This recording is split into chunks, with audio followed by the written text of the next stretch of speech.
Are return to office mandates a management abuse of power? Business leaders would say, of course not.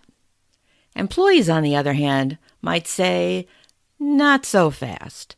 Don't you trust us? When we come back, we're going to explore that tension and whether return to office mandates are done because management can or because management should. This is Business Confidential Now with Hanna Hasl Kelchner, helping you see business issues hiding in plain view that matter to your bottom line. Welcome to Business Confidential Now. I'm your host, Hanna Hasl Kelchner, and today, instead of interviewing a guest, I'm going to share with you some of my thoughts about management's exercise of power with the return to office mandates. The subject struck a chord with me in connection with research I'm doing for my next book about management abuse of power and its impact on employee engagement. You know, all too often, executives, managers, and entrepreneurs don't realize how they may be misusing or abusing their power. Sure, they have the positional power to issue whatever mandate they want, provided they don't violate the law, and I'm assuming you don't. And a return to work mandate is certainly not illegal. People were working in offices long before COVID. But is it the smartest thing to do? To issue an edict, a blanket executive order? That's what I want to talk about and explore with you in the next few minutes. But first, let's get clear about what management responsibilities are. And I know this may sound obvious, because your job is to keep the business running, to support the delivery of goods and services, depending on your industry and of your title, to do it in a way that protects profits, and to get it done through other people. In other words, to inspire and motivate your employees to get the work done. Of that list, many managers are keenly aware of their role and the responsibility to support the bottom line. And unfortunately, that intense focus on finances can lead to subordinating the importance of their business culture and their duty to support the needs of their employees. And on that front, the old command and control leadership style just isn't what it used to be. But it's still the default mode in many organizations. And that's where the misuse and abuse of power can come to play. And an example of that are these return to office mandates, where a one-size-fits-all solution is being imposed on a more complex set of circumstances. Now, please, don't get me wrong. I totally understand management's desire to return to, quote, normal, as some might say, to a workplace buzzing with activity where you can see things being done, you can feel the energy in the room. You know, I remember my first year as an associate at a law firm, and one of the named partners was always happiest when he heard all those typewriters clacking away. It translated into productivity for him in his mind, into billable hours, and I get that. I also get how feeling the energy in the room appeals to the traditional command and control leadership style and the comfort of, this is the way we've always done it. Check.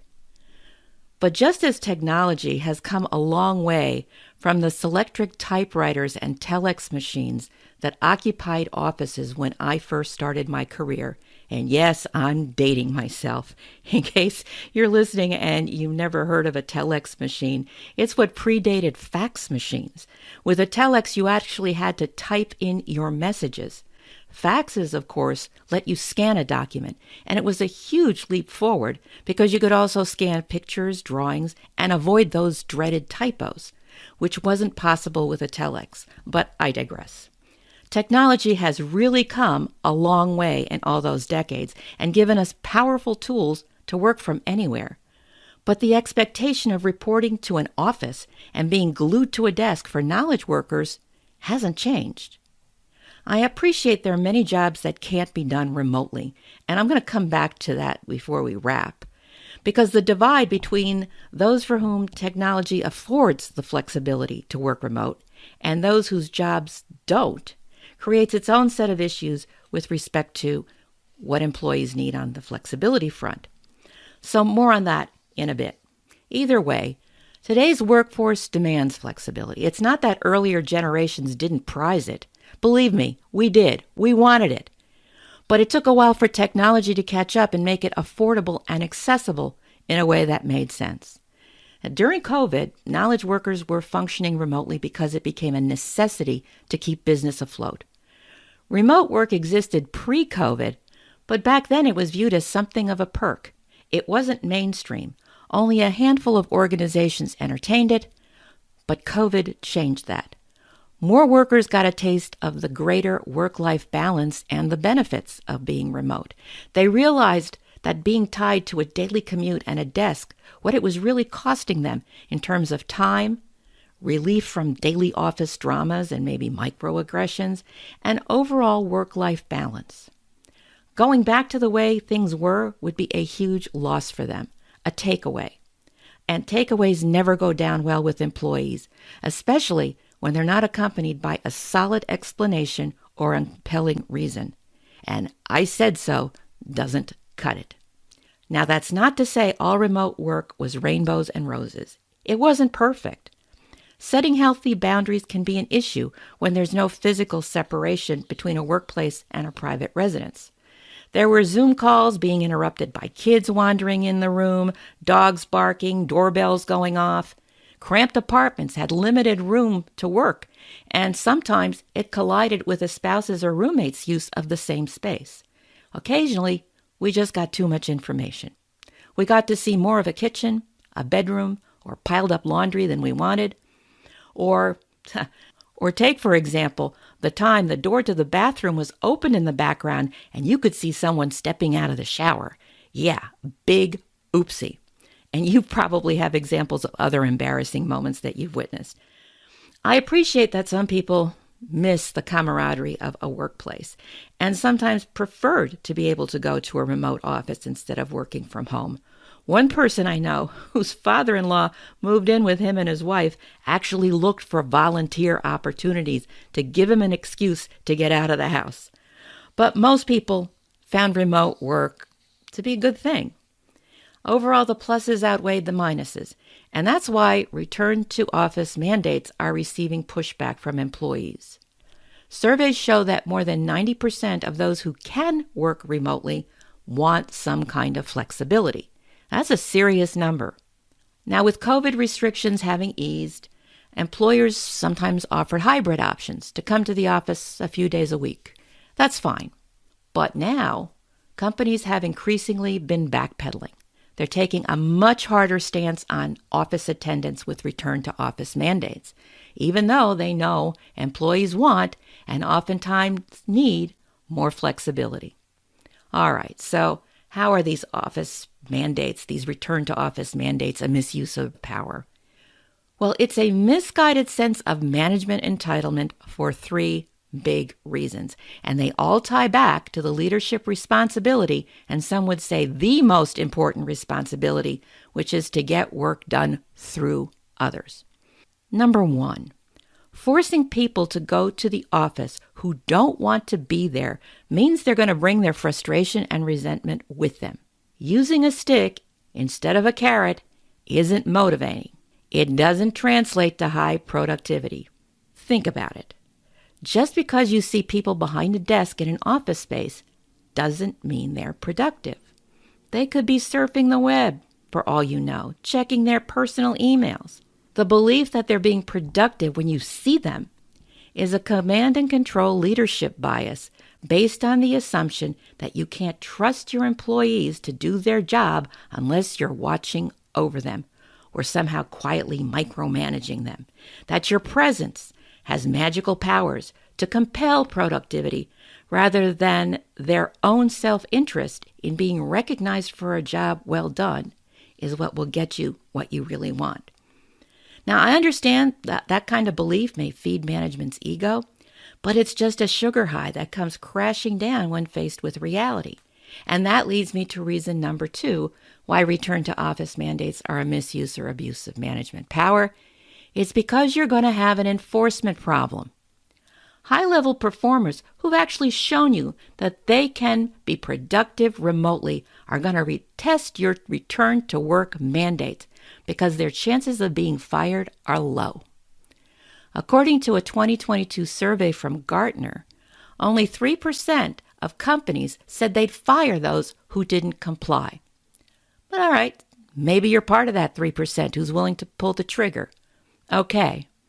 Even if you're willing to lose those employees who brazenly challenge your authority of making them come back to the office full time, the third reason, in my humble opinion, that return to office mandates are an abuse is because employees' surveys show 2/3 of them say they'll look for another job if forced back full time.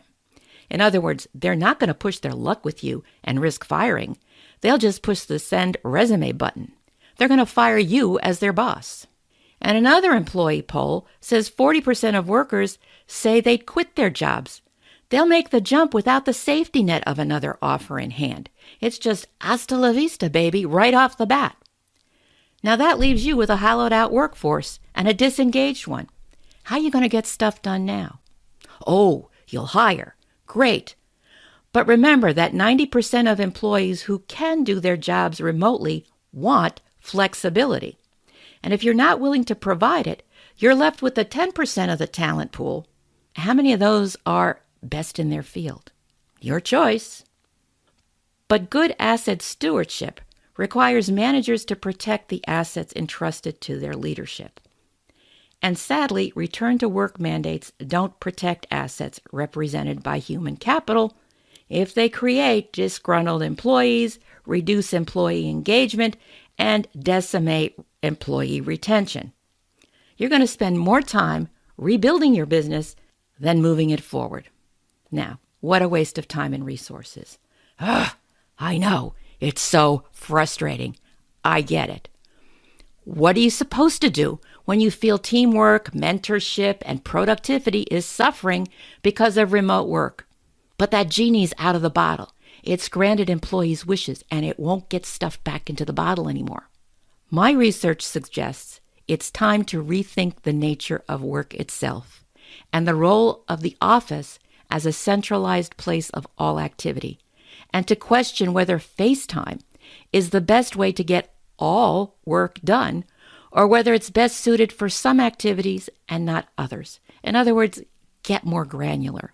It's one way to figure out whether being in the office is a nice to have or a gotta have practice across the board.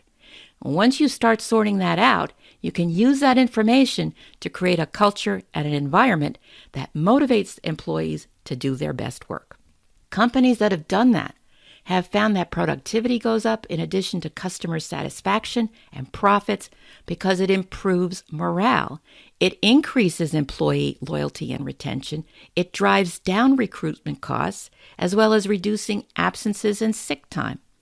So improving your culture is in essence improving your bottom line.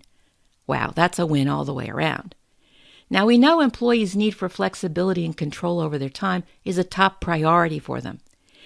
And when it comes to productivity, which is what you want, the key to providing them with flexibility is knowing what deliverables you need, what exactly that work product is, the resources that need to be brought to bear, and being crystal clear about deadlines. You can then collaborate with your employees about how best to get it done. How much can be mediated by technology? How much by schedule adjustments? How much by FaceTime so that customer needs continue to be met and quality isn't sacrificed? That's how you can optimize the value of your human capital. Because even back in the office environment, expectations are not always clearly expressed.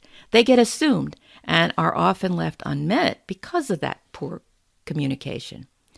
You know, I think we can learn a great deal from organizations that have been successful at managing remote teams, and especially those whose entire business model is centered on remote work.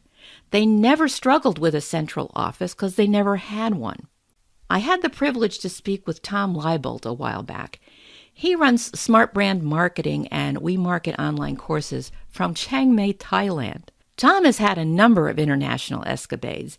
You might say he's a little bit of a marketing James Bond in that as a child he learned how to sell and negotiate through getting haggled by Russian vendors. His family left Poland to escape communism and he came to the United States. As immigrants searching for the American dream, he watched them take any job just to survive, and it instilled in him a deep desire to never want a traditional job.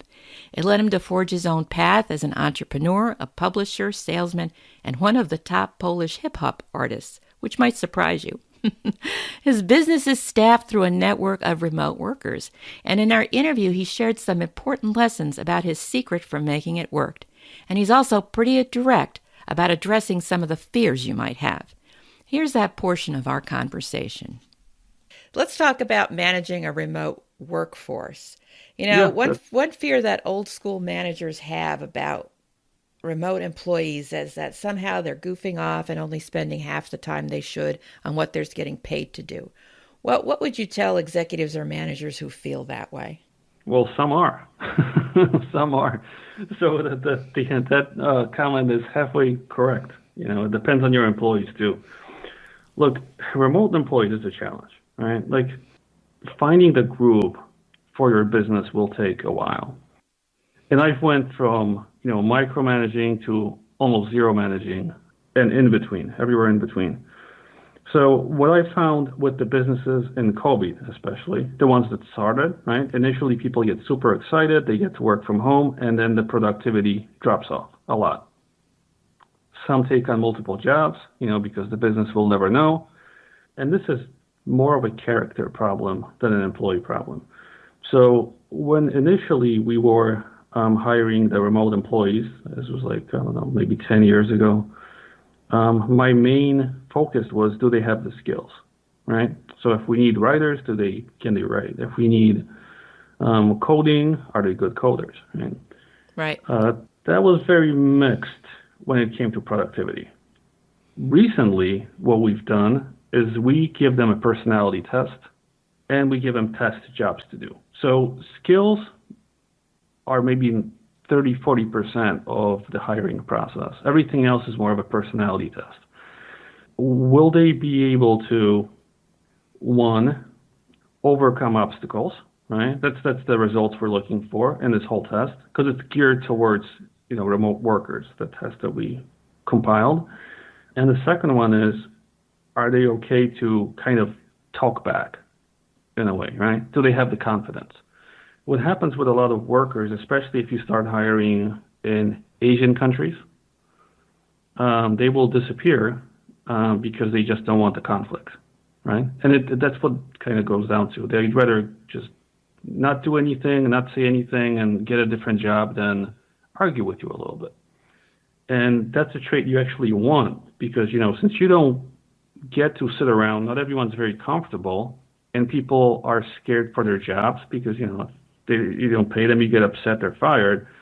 They often tend to shut down when something bad happens. And bad things happen all the time in business, right? Like we have ups and downs. We have to put out fires constantly.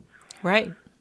So what we look for in employees is, one, a bit of a, drive and self-confidence for one to be able to solve these problems, address them, and if they don't like something you said, to tell you why and maybe give you a better option. But two, the main thing is, when they have a big obstacle, to actually go and try overcome it instead of just being like, oh yeah, this job sucks, which, is a normal thing. As to team building, which is kind of important too when remotely, right? Since you don't have like the morning roll call like you do in a lot of, businesses, like, oh, get her around and let's see how many things you sold today, or we have a meeting or team building, let's throw the ball and call your name, like all this stuff I've seen in companies that I've worked in before. What I've found is having the manager be more of an organizer, right? So when I think of them, think like Obama, right? Like a very good organizer, community builder. That's what you're kind of looking for. And their job is more to create a friendly environment than being someone like, and these are not really known figures, but someone that's pretty much only job is to make sure that people are working with a whip, right? Which is like a supervisor. Mm-hmm. And the thing we've done in our business, which helped this a lot, is we let the employees write their own culture, right?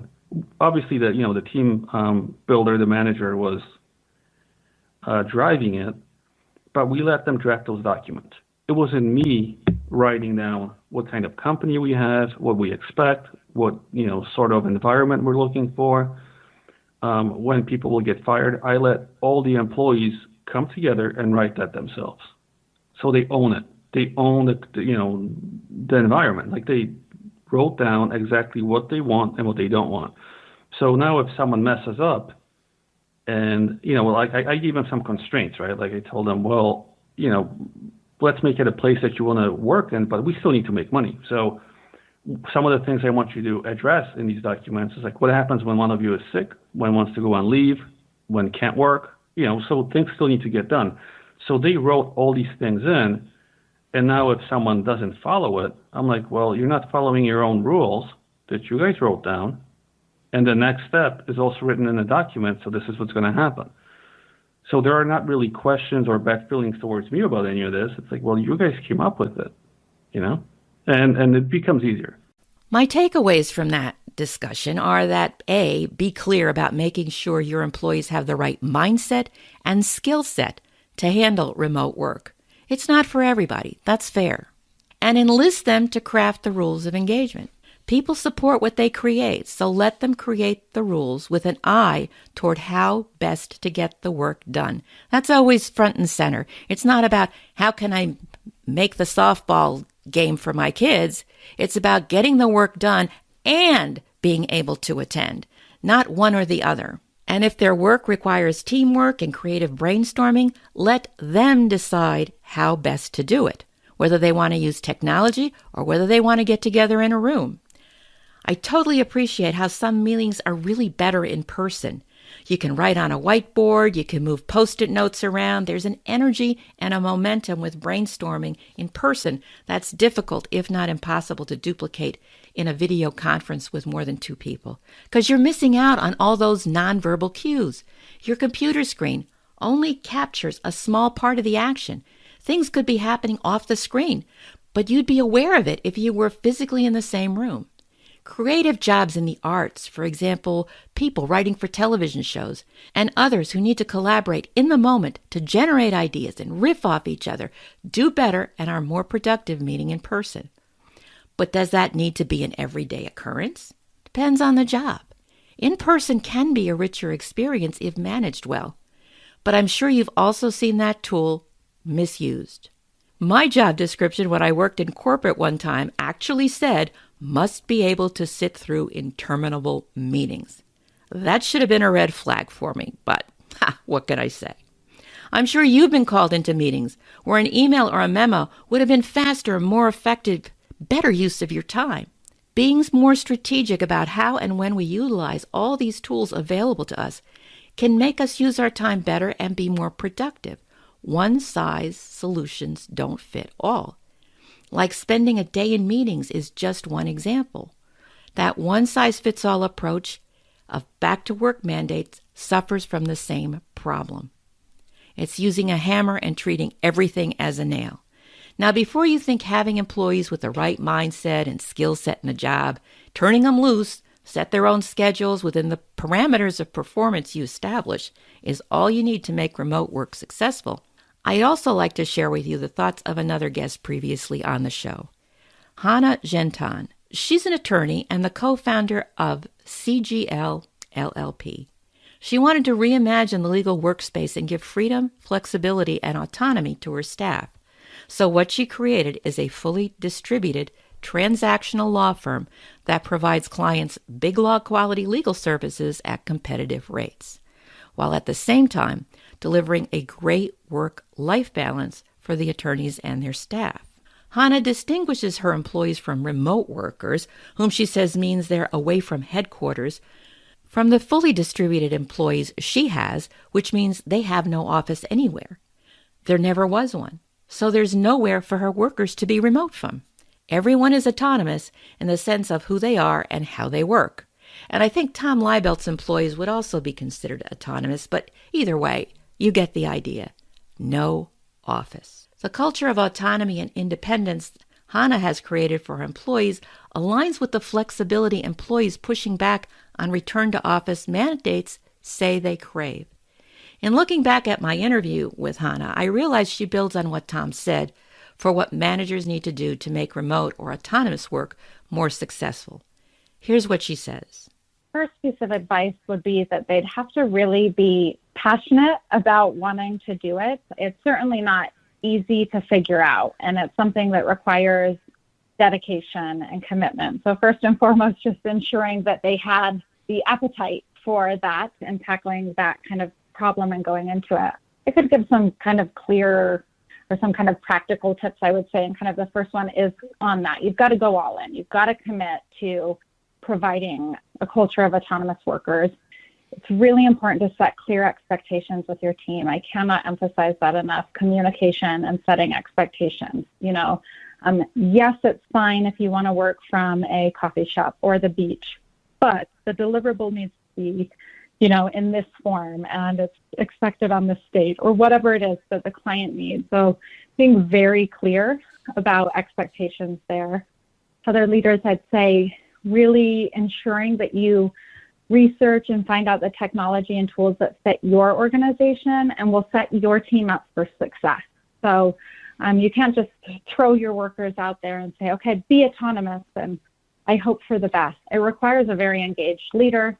It requires a very thoughtful process. While we don't micromanage our team, I'm constantly checking in. How are you doing? Do you have the tools that you need to succeed? How can we be helping you? It takes real commitment from the employer, I think, to focus on those folks and make sure that they have the tools that they need. As I mentioned before, really defining and communicating very clear processes about how things are handled. That helps reduce a lot of friction. It also helps manage expectations and kind of clarify how things are run, so you don't have kind of things lost in the ether.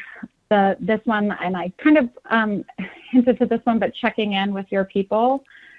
Just because you're not all working in an office space doesn't mean you're not communicating regularly, understanding the best way to get in touch with your team. I have some team members that we text regularly. I have others that we just have a formal weekly check-in call. Both work. It just depends on what is the best for the project, what is the best for that type of the work that you're doing together and that team member. And so just, it requires flexibility as a leader to identify and kind of meet your people where they're at. And then this one is the lawyer in me, but really taking HR seriously and ensuring you're compliant from an employment law perspective, especially if you've got employees across different states. There are plenty, whether you're using a law firm that's helping you kind of manage that piece. There are PEOs and organizations that help businesses kind of manage this, but really taking seriously how you manage the fact that you have workers that might be moving around states or in different locations. Those are kind of some tips, I'd say, or things to advise others considering doing an autonomous workplace. In a nutshell, my takeaway from her comments are that managing a remote or autonomous team successfully requires a different leadership style. And it will also be a continuous work in progress. It requires some commitment on your part. Before we wrap up, I'd like to go back to something that I touched on earlier in the program about what flexibility organizations could possibly give to people on the front lines, forward-facing service jobs that must interact with customers, clients, guests, or patients face-to-face, whose jobs can't be called in by phone or with a Zoom call. Allowing some workers to work from home isn't fair to those who can't. The restaurant workers, manufacturing jobs, truckers, medical service providers, the list goes on and on. These are important jobs. And these individuals, they're humans. They have a need for flexibility as much as anybody else. But their jobs require a physical presence. And what about those smaller organizations where there are fewer employees that are available to cross-train or fill in when somebody's out? Well, the answer is it may be harder, but it's not impossible. Those are some of the very questions I asked Barbara Mitchell, an HR guru and author of the Big Book of HR and the Manager's Answer Book, during one of our interviews here on Business Confidential Now. And here's what she had to say.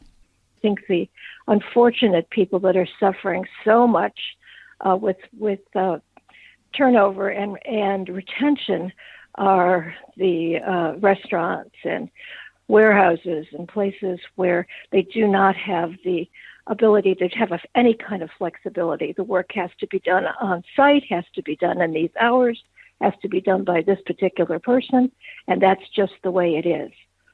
Those are tough situations. Oh, well, let's get into some of those tough situations. I love tough situations. Let's say I'm running a warehouse and product has to come in, has to go out, and you're also dependent on when these items get delivered, when they get picked up, and it could be in all kinds of crazy hours. So I think people who do that kind of work, they recognize some of that, but they still have needs. And what kind of flexibility could they be offered in an effective or as part of an effective employee retention strategy?